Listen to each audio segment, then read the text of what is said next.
प्रेमचंद वो नाम जो सुनते ही मतलब जहन में एक तस्वीर सी उभरती है। शायद हल चलाता किसान या चूल्हे पर रोटी सेकती कोई औरत, है ना? बिल्कुल।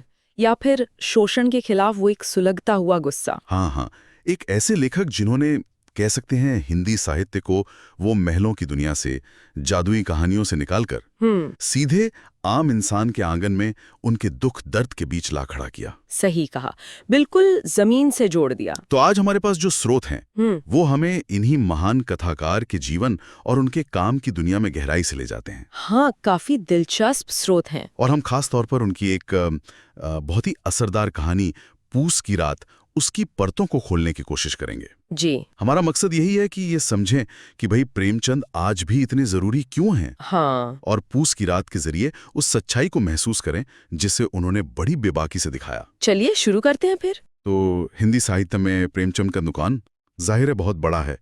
अक्सर ये कहा जाता है कि उन्होंने कहानी और उपन्यास की दिशा ही बदल दी। हाँ, ये तो है। तो इन स्रोतों के आईने में अगर देखें तो प्रेमचंद की सबसे बड़ी खासियत क्या नजर आती है?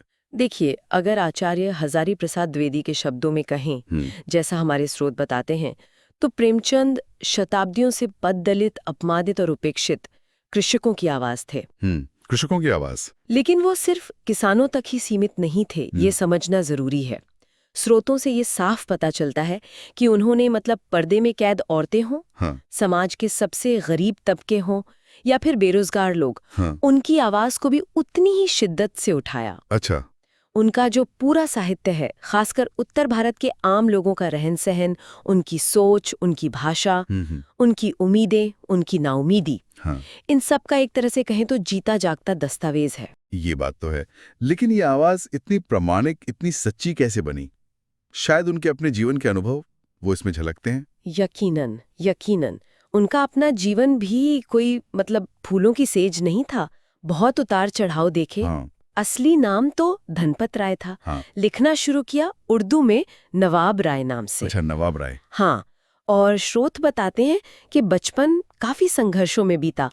कम उम्र में माँ गुजर गईं, फिर पिता भी चले गए और छोटी सी उम्र में ही सौतेली माँ और पूरे परिवार की जिम्मेदारी आ पड़ी। बाप रे। आर्थिक तंगी तो इतनी ज्यादा थी कि ट्यूशन पढ़ाकर, मीलों पैदल चलकर पढ़ाई करनी पड़ी। और कहते हैं पढ़ने का जुनून ऐसा था कि गोरखपुर में एक बुक सेलर के यहाँ सिर्फ इसलिए काम किया ताकि दुकान में बैठकर उपन्यास पढ़ सके। ये बात मुझे बड़ी कमाल की लगती है। अरे वाह, ये तो कमाल का जज्बा है। और शायद यही अनुभव हैं जो उनके किरदारों में इतनी गहराई भरते हैं। बिल्कुल। उनके निजी जीवन के कुछ फैसले भी वो उनके प्रगतिशील विचारों की तरफ इशारा करते हैं ना? हाँ, बिल्कुल। जैसे उनका शिवरानी देवी से दूसरा विवाह करना। सही बात। वो एक बाल विधवा थी। हाँ। उस जमाने के हिसाब से ये बहुत बड़ा, बहुत साहसिक कदम था। ये उनके सामाजिक सुधार वाले नजरिए को दिखाता है साफ तौर पर। और शिवरानी देवी ने बाद में वो किताब भी लिखी, प्रेमचंद घर में। काफी महत्वपूर्ण किताब है वो भी। जी हाँ, बहुत महत्वपूर्ण। और एक और निर्णायक मोड़ देखिए, वो आया 1921 में। जब गांधी जी ने आह्वान किया असहयोग आंदोलन का, तो इन्होंने सरकारी नौकरी छोड़ दी। इंस्पेक्टर थे वो उस समय। अच्छा। नौकरी छोड़ दी। हाँ, नौकरी छोड़ दी और आंदोलन में कूद पड़े। मतलब ये दिखाता है कि उनके लिए सिद्धांत, देश प्रेम, वो व्यक्तिगत सुरक्षा से कहीं ज्यादा मायने रखते थे। सही बात है। और इसी दौर में वो उर्दू वाले नवाब राय से हिंदी के प्रेमचंद बने। ये कैसे हुआ? हाँ, हुआ यूं कि उनका पहला कहानी संग्रह था सोजे वतन। सोजे वतन। उसमें देशभक्ति की कहानियां थीं। तो अंग्रेज सरकार को वो नागवार गुजरा। उन्होंने उसे आपत्तिजनक माना, जब्त कर लिया और उसकी सारी प्रतियां जलवा दी। जब्त करके जला दिया। हाँ, तब उनके दोस्त और जमाना पत्रिका के संपादक थे दया नारायण निगम। उन्होंने सलाह दी कि भाई अब आप प्रेमचंद नाम से हिंदी में लिखिए। अच्छा, तो ये नाम दया नारायण निगम का दिया हुआ है। जी, और यहीं से कह सकते हैं हिंदी कथा साहित्य में एक नए युग की शुरुआत हुई। और इसी के साथ उनके लिखने का अंदाज भी वो विकसित हुआ। हमने एक शब्द सुना है उनके बारे में, आदर्शोन्मुख यथार्थवाद। हाँ, ये सुनने में थोड़ा सा मतलब भारी सा लगता है, इसे थोड़ा समझाएंगे? हाँ, थोड़ा अकादमिक सा लगता है पर है बहुत सीधा। आदर्शोन्मुख यथार्थवाद का मतलब है यथार्थ यानी असलियत को दिखाना। ठीक है। लेकिन कहानी का अंत किसी आदर्श की तरफ, किसी उम्मीद या किसी समाधान की ओर ले जाए। अच्छा, मतलब असलियत दिखाओ पर अंतच्छा हो। हाँ, कुछ हद तक। ये उस वक्त जो तिलिस्मी कहानियां चलती थी ना, जादुई हैरत अंगेज कारनामों वाली। हाँ हाँ, वो चंद्रकांता संतति वाला दौर। बिल्कुल।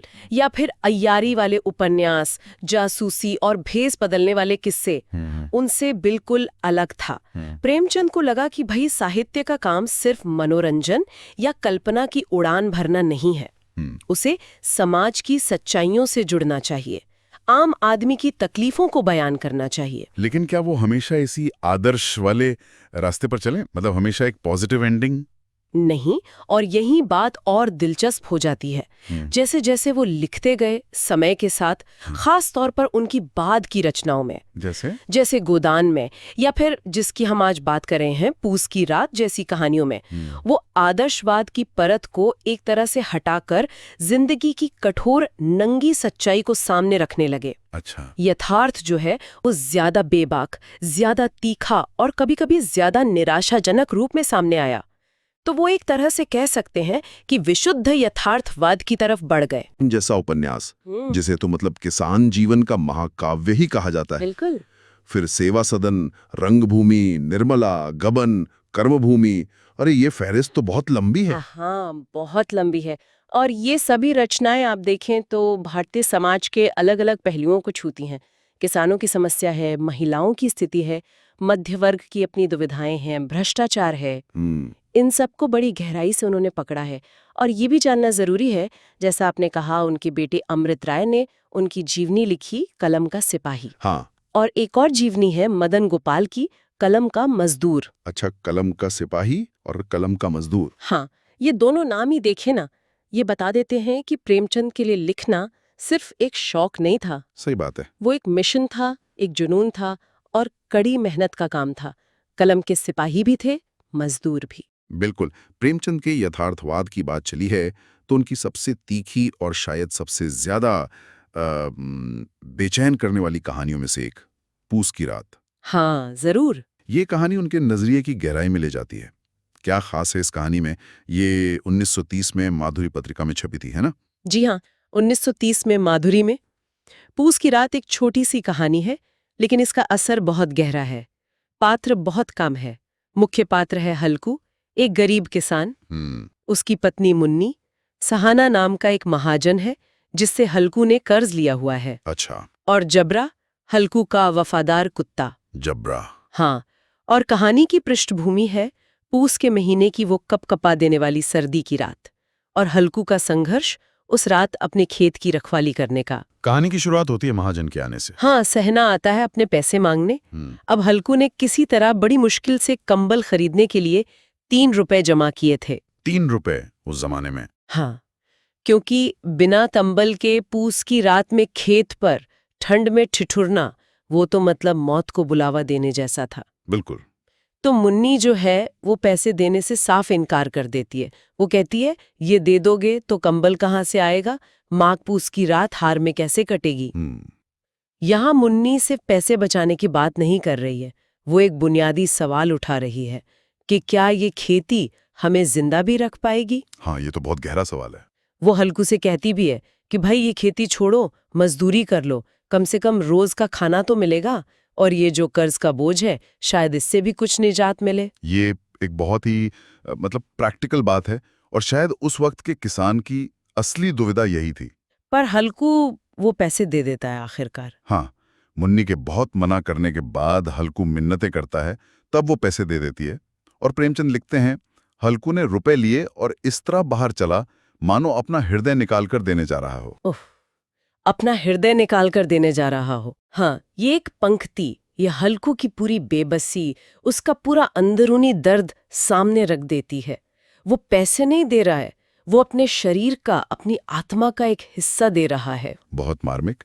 इसके बाद कहानी आखिर पर पहुंचती है, उस भयानक ठंडी रात में। बिल्कुल, पूस की अंधेरी रात है, सर्द हवाएं हैं जो जैसे हड्डियों में घुस रही हों। हल्कू खेत के किनारे ईख के पत्तों की कच्ची सी छतरी के नीचे बांस की खटिया पर एक पुरानी चादर ओढ़े कांप रहा है। नीचे उसका कुत्ता जबरा, वो भी ठंड से कूकू कर रहा है, बेचारा। यहाँ एक बहुत ही मार्मिक हिस्सा आता है जब हल्कू जबरा से बातें करता है, उसे दिलासा देता है जैसे वो कोई इंसान हो। अच्छा। क्या कहता है?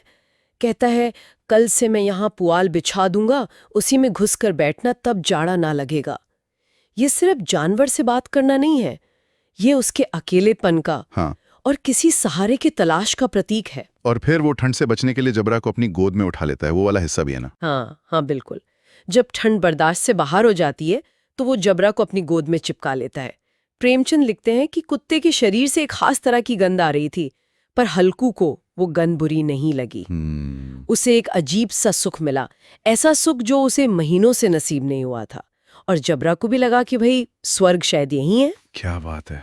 ये पल जो है ना, ये इंसान और जानवर के बीच उस गहरे रिश्ते को दिखाता है जो अक्सर मुश्किल वक्त में और मजबूत हो जाता है। हाँ। ये साझा दुख, ये साझा लाचारी उन्हें करीब ले आती है। लेकिन तभी जबरा किसी जानवर की आहट पाकर भौंकने लगता है। यानी खेत पर खतरा? हाँ, खतरा। नीलगायों का झुंड शायद खेत में घुस आया है। इससे ठीक पहले हल्कू ठंड से बचने के लिए पास के आम के बाग से सूखी पत्तियां बटोरकर एक अलाव जलाता है। अलाव, हाँ। और वो उस आग की गर्मी के लिए उसके चारों तरफ कूदता भी है, कुछ देर के लिए ठंड भूलने की कोशिश करता है, पर जबरा फिर जोर जोर से खेत की तरफ भौंकता है। हल्कू को पता चल जाता है कि नीलगायें उसकी फसल चर रही हैं। लेकिन वो जाता नहीं है। यहीं पर कहानी का सबसे परेशान करने वाला हिस्सा आता है ना? बिल्कुल, ये वो निर्णायक क्षण है कहानी का। हल्कू जानता है कि उसकी महीनों की मेहनत बर्बाद हो रही है। हाँ। पर अलाव की वो जो सुखद गर्मी है और बाहर वो हाड़ कंपा देने वाली ठंड का खौफ, वो उसे जकड़ लेता है। वो एक पल को उठने की कोशिश करता भी है, 2-3 कदम चलता है, पर हवा का एक तेज बर्फीला झोंका आता है और उसे वापस आग के पास खींच लाता है। वो खुद को तसल्ली देता है कि अरे जबरा है ना, वो भगा देगा जानवरों को। ये सिर्फ आलस्य नहीं है, ये उस चरम ठंड और शायद अंदर ही अंदर जो एक गहरी निराशा पनप चुकी है, उससे उपजी हुई एक शारीरिक और मानसिक जड़ता है। उसका शरीर और मन दोनों जैसे हार मान चुके हैं। तो वो अंततः अपनी फसल को बचाने की कोशिश छोड़ देता है। हाँ, छोड़ देता है। वो वहीं अलाव की बुझती राख के पास जो गर्म जमीन है, उसी पर चादर ओढ़कर सो जाता है। हाँ, सो जाता है। सुबह जब उसकी नींद खुलती है तो देखता है मुन्नी सामने खड़ी है। पूरा खेत रौंदा जा चुका है, फसल बर्बाद हो चुकी है। हाय राम। मुन्नी दुखी है, गुस्से में है, पूछती है, क्या सोते ही रहोगे? यहाँ सब चौपट हो गया और तुम्हें नींद आ रही थी? वो चिंता जताती है कि भाई अब मालगुजारी मतलब जमीन का लगान या टैक्स, वो कैसे भरेंगे? वो चिंता तो जायज है। और हल्कू वो पेट में दर्द का बहाना बनाता है। और फिर कहानी का वो अंत, हल्कू का वो अजीब सा संतोष, वही इस कहानी का चरम बिंदु है और सबसे बड़ा व्यंग्य भी। मुन्नी भविष्य की चिंता में डूबी है कि अब क्या होगा, कैसे चलेगा, लेकिन हल्कू, प्रेमचंद लिखते हैं, हल्कू ने प्रसन्न मुख से कहा, रात को ठंड में यहाँ सोना तो ना पड़ेगा। क्या कहा? रात को ठंड में यहाँ सोना तो ना पड़ेगा, फसल बर्बाद होने पर। हाँ, ये खुशी नहीं है, ये उस असहनीय पीड़ा से मुक्ति का एक भयानक संतोष है। गरीबी, कर्ज, व्यवस्था की मार, मौसम की मार, इन सब ने उसे इस मुकाम पर पहुंचा दिया है कि अपनी फसल की बर्बादी उसे पूस की रात में खेत पे ठिठुरने से बेहतर लग रही है। बाप रे। ये है विशुद्ध यथार्थवाद। प्रेमचंद यहाँ कोई समाधान नहीं देते, कोई उम्मीद नहीं जगाते, बस उस कड़वी सच्चाई को पाठक के मुंह पर मारते हैं कि देखो, हालात इतने बुरे हो सकते हैं कि इंसान अपनी बर्बादी में राहत महसूस करने लगे। ये वाकई झकझोर देने वाला है। तो आज की इस चर्चा से ये तो बिल्कुल साफ है कि प्रेमचंद सिर्फ एक कहानीकार नहीं थे, वो एक समाज सुधारक थे, एक मनोवैज्ञानिक थे और सबसे बढ़कर दबे कुचले इंसानों के हमदर्द थे। बिल्कुल। उनका अपना जीवन संघर्ष, उनके साहित्य में वो गहराई और सच्चाई भरता है। और पूस की रात जैसी कहानियां हमें उन सच्चाइयों से रूबरू कराती हैं जिनसे हम शायद नजरें चुराना चाहते हैं। हाँ, अक्सर ऐसा होता है। और ये स्रोत हमें प्रेमचंद की प्रासंगिकता पर, उनकी रेलेवेंस पर सोचने को मजबूर करते हैं। जाते जाते एक सवाल शायद हम सबके लिए छोड़ जाते हैं सोचने के लिए कि प्रेमचंद ने लगभग 100 साल पहले किसान के कर्ज, उसकी लाचारी, व्यवस्था के हाथों उसकी शोषण और मौसम की मार का जो चित्र पूस की रात में खींचा था, क्या आज हमारे देश के छोटे किसान की बुनियादी स्थिति में कोई मौलिक, कोई फंडामेंटल बदलाव आया है? ये बहुत बड़ा सवाल है। और हल्कू का अपनी फसल की तबाही पर वो राहत महसूस करना, ये चरम अभाव और पीड़ा में जीने वाले इंसान की मजबूरियों और उसकी बदलती हुई प्राथमिकताओं के बारे में हमें क्या सोचने पर मजबूर करता है। ये सवाल शायद आज भी उतनी जरूरी हैं, उतनी ही प्रासंगिक हैं जितने प्रेमचंद के समय में थे। बिल्कुल सोचने वाली बात है ये।